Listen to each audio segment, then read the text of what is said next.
Meus prezados amigos, João capítulo 15, versículo 15, já não vos chamarei servos. Nós nos consideramos servo dele, mas ele não nos considera como servos, não. Porque o servo não sabe o que faz o seu senhor. E só sabe na hora, faça. Mas tenho-vos chamado amigos, porque tudo quanto ouvi de meu Pai vos tenho feito conhecer. Acabou, nós já sabemos o que temos que fazer. É doença, temos que curar a pessoa. É demônio, temos que expulsar. É pecado, temos que rejeitar.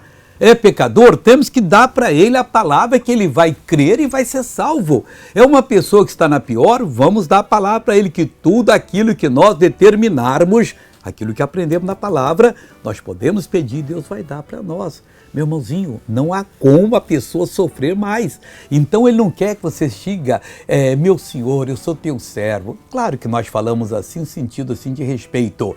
Mas, Senhor, eu sou teu amigo e eu vim aqui buscar a bênção em nome de Jesus.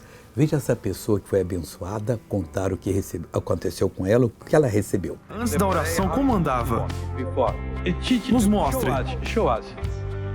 Agora ande normal.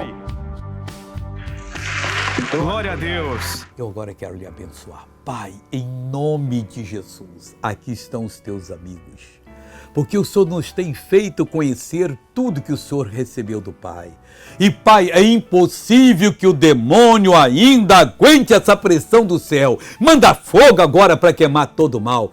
Essa pessoa está abençoada em o nome de Jesus Cristo. E você levanta a mão e diga, obrigado, Senhor, e amém.